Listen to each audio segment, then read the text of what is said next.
This is a Sports Catastrophe production.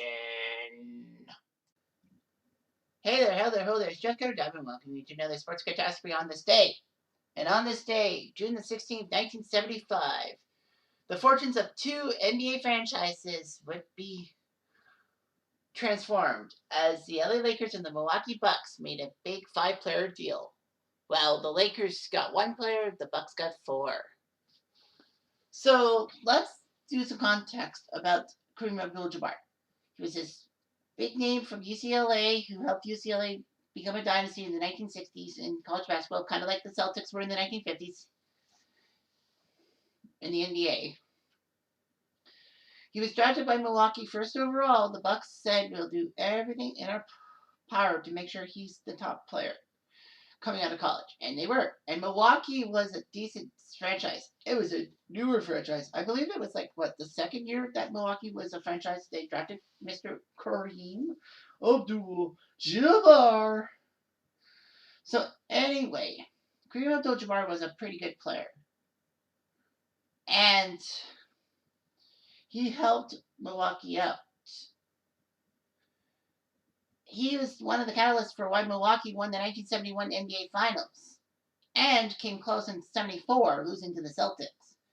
But Kareem tired of Milwaukee because, Wisconsin's not really a big place to be, even today in the 2020s. But, yeah, Kareem tired of being in middle America where it was lame and all that.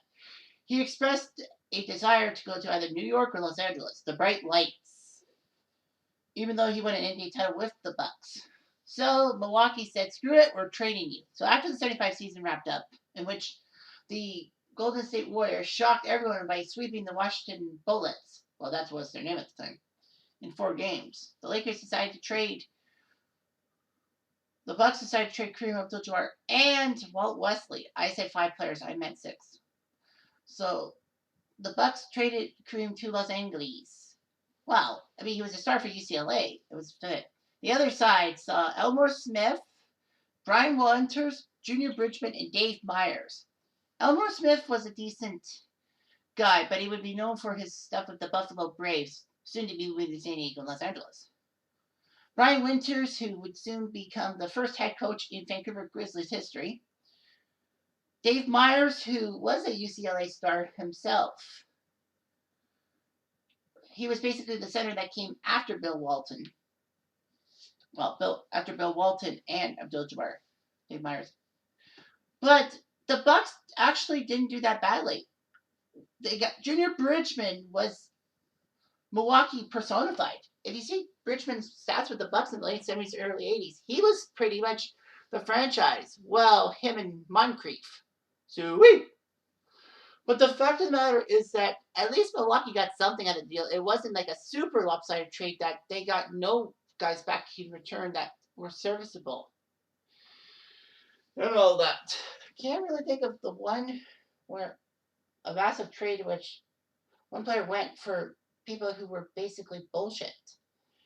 But anyway, Kareem Abdul-Jabbar would help the LA Lakers out.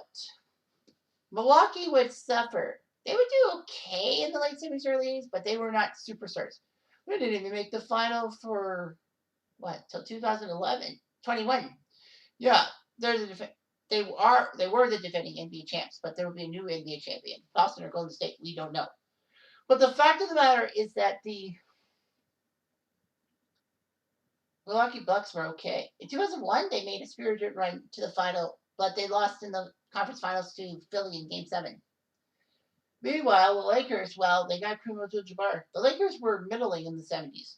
They had to rebuild a couple times because their stars like Jerry West and Elgin Baylor were gone. So the Lakers did their jobs. And by 1980, the Lakers were a super team. Well, they added Magic Johnson in the draft. They got Michael Cooper and many other stars in the 80s. Abdul-Jabbar was the main center. His skyhook would be fabulous in the fabulous form. And the Lakers won 5 NBA titles with Abdul-Jabbar on the team. So basically, it changed LA's fortunes. And you can't beat that. Kareem Abdul-Jabbar is an icon. So, yeah. I mean, it seems like a lame thing to do for an on this day, but I mean, Kareem Abdul-Jabbar really made things go for the Lakers. I mean, what would the Lakers have done without Kareem Abdul-Jabbar? Probably shit all. Anyway, I'm Jeff Diamond. I do.